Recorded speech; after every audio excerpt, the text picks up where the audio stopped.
যাদবপুর বিশ্ববিদ্যালয়ে শিক্ষামন্ত্রীকে আক্রমণ করার ঘটনাকে কেন্দ্র করে তৃণমূল নেতা কল্যাণ ব্যানার্জির তরফ থেকে এসএফআই এবং বিজেপির বিরুদ্ধে বিরাট ভয়ঙ্কর আক্রমণ এবং সরাসরি হুঁশিয়ারি। শুধু তাই নয়, পাড়ার কুত্তা বলে কটাক্ষ করলেন কল্যাণ। অপরদিকে বেরিয়ে এসেছে বিরোধী দলনেতা শুভেন্দু অধিকারীর তরফ থেকে তৃণমূলের সাধারণ সম্পাদক অভিষেক বন্দ্যোপাধ্যায়কে কেন্দ্র করে ভয়ঙ্কর খবর। অভিষেক বন্দ্যোপাধ্যায় বিজেপিতে যোগ দেওয়ার জন্য শুভেন্দু অধিকারীর পা ধরেছিলেন বলে কটাক্ষ। তো চলুন দেখে নেব আজকের এই দুটি গুরুত্বপূর্ণ আপডেট। তো আপনি যদি পশ্চিমবঙ্গের একজন স্থায়ী বাসিন্দা হয়ে থাকেন তাহলে ভিডিওটিকে একটু অবহেলা না করে প্রথম থেকে শেষ পর্যন্ত মনোযোগ সহকারে দেখে নিন। তো চলুন শুরু করা যাক। বলা হচ্ছে নিজের পাড়ায় কুত্তাও রাজা হয়, বাইরে বেরিয়ে এসো দেখে নেব, হুঁশিয়ারি কল্যাণে। যাদবপুরের বাম অতিবাম ওসব শক্তিশালী ছেলে মেয়েদের আমার দেখা আছে।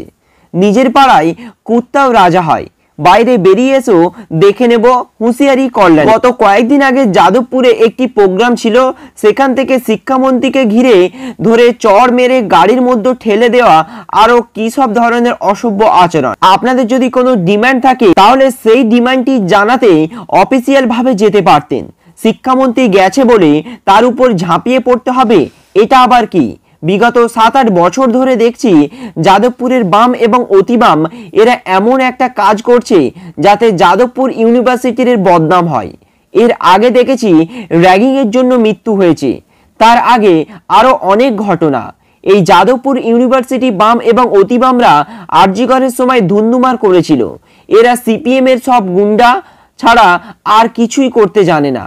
মোহাম্মদ সেলিম মূলত একটি গুন্ডা দলের লোক, ধর্ষণ, খুন এসবে তিনি মাস্টার ছিলেন। অর্থাৎ যাদবপুরে যে সমস্ত বিশৃঙ্খলার সৃষ্টি হয়েছে, এই বিশৃঙ্খলার পিছনে বাম এবং মোহাম্মদ সেলিমকেই দায়ী করলেন তৃণমূল নেতা কল্যাণ। যাদবপুরে যেভাবে শিক্ষামন্ত্রীর উপর আচরণ করা হয়েছে সেটিকে নিন্দনীয় বলে মনে করেছেন তিনি। সাথে সাথে তাদের যদি সত্যিই কোনো দাবি থাকতো তাহলে সেই দাবি নিয়ে তারা অফিসিয়াল ভাবে দেখা করত।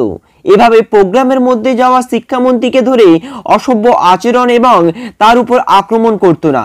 যেভাবে নিজেরা পরিক্রমাভাবে এই বিশৃঙ্খলার সৃষ্টি করছে বলে আবারও বাম এবং অতিবামকে আক্রমণ করলেন। সাথে সাথে তাদেরকে হুঁশিয়ারি দিলেন নিজের জায়গা ছেড়ে বেরিয়ে আসতে, তাহলে প্রত্যেককে দেখে নেব বলেও জানালেন তিনি। শুধু তাই নয়, নিজের এলাকায় সব কুত্তায় দাদাগিরি দেখায় বলেও মন্তব্য করেন কল্যাণ ব্যানার্জি। তো ফ্রেন্ডস, যাদবপুর ইউনিভার্সিটিতে যেভাবে ধুন্ধুমার পরিস্থিতি তৈরি হয়েছে, এই পরিস্থিতির পিছনে কে বা কারা দায়ী বলে আপনার মনে হয়? এ ব্যাপারে আপনার গুরুত্বপূর্ণ মতামতটি অবশ্যই আমাদেরকে জানাবেন। সাথে সাথে এই যাদবপুর সম্পর্কিত যদি ঘটনা আপনার সম্পূর্ণভাবে না জানা থাকে তাহলে তৃণমূল নেতা তথা দেবাংশু ভট্টাচার্য তার একটি ভিডিওর মাধ্যমে সমস্ত ব্যাখ্যাটি তুলে ধরেছে। সেখান থেকে চাইলে কিন্তু আপনি এই যাদবপুর কাণ্ড সম্পর্কে সম্পূর্ণভাবে জানতে পারবেন। আমি সেই ভিডিও লিংক ডেসক্রিপশন বক্সে দিয়ে দিয়েছি, অথবা আমার চ্যানেলে গিয়েও আপনারা দেখে নিতে পারেন। অপর আপডেটে বলা হচ্ছে অভিষেক আমার পাও ধরেছিল, এই 3 জন সাক্ষী আছে, দাবি শুভেন্দু অধিকারী। অভিষেক বন্দ্যোপাধ্যায়ের বেঈমান মন্তব্যের পর শুভেন্দুর পাল্টা আক্রমণ। 2020 সালে অভিষেক তার পা ধরেছিল। শুভেন্দু দাবি করেন এই ঘটনায় তার কাছে 3 জন সাক্ষীও আছে। বাংলা জুড়ে ইতিমধ্যেই শুরু হয়েছে 2026-এর নির্বাচনের প্রস্তুতি। এমন সময় এক সভায় রাজ্যের শাসক দলের এক সভামঞ্চ থেকে তৃণমূলের সাধারণ সম্পাদক অভিষেক বন্দ্যোপাধ্যায় প্রকাশ্যে বিরোধী দলনেতা শুভেন্দু অধিকারীকে বেঈমান বলে সম্বোধন করেছেন। তার এই বেঈমানের উত্তর দিতে গিয়ে তীব্র আক্রমণ করেন শুভেন্দু অধিকারী এবং সাংবাদিক সম্মেলনে এসে অভিষেক বন্দ্যোপাধ্যায় সম্পর্কে বিভিন্ন রকম মন্তব্য করতে থাকেন। শুধু তাই নয়, 2020 সালের ডিসেম্বর মাসে অভিষেক বন্দ্যোপাধ্যায় তার পায়ে ধরেছিলেন, এমনকি বিজেপিতে যোগদান করবে বলেও তার সঙ্গে যোগাযোগ করেছিল। এই ঘটনার 3 জন সাক্ষী আছে বলেও দাবি করেন শুভেন্দু অধিকারী। এমনকি শুভেন্দু অধিকারী দাবি করেন শ্যামবাজারে এক তৃণমূল কর্মীর বাড়িতেই এই কাজ করেছিল অভিষেক ব্যানার্জি। একই সঙ্গে তিনি এই কথাও বলেন অভিষেক বন্দ্যোপাধ্যায়ের হাতে গোনা দিন অবশিষ্ট, তিনি তাও উল্লেখ করেছেন।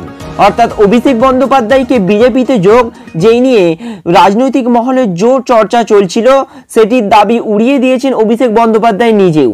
তারপরে আবারও সেই দাবি নিয়ে এক বিরাট মন্তব্য করেন বিরোধী দলনেতা। বিজেপিতে যোগ দেবেন বলে তার সঙ্গে যোগাযোগ এবং শুভেন্দু অধিকারীর পায়ে ধরেছিলেন বলেও কটাক্ষ করেন বিরোধী দলনেতা শুভেন্দু। তো ফ্রেন্ডস, অভিষেক বন্দ্যোপাধ্যায় সম্পর্কে বিরোধী দলনেতা যে মন্তব্যটি করেছেন, এই মন্তব্য কতটা সত্যতা বলে আপনার মনে হয়? এ ব্যাপারে আপনার গুরুত্বপূর্ণ মতামতটি অবশ্যই আমাদেরকে কমেন্ট বক্সে লিখে জানাবেন। Thank you friends, thank you for watching.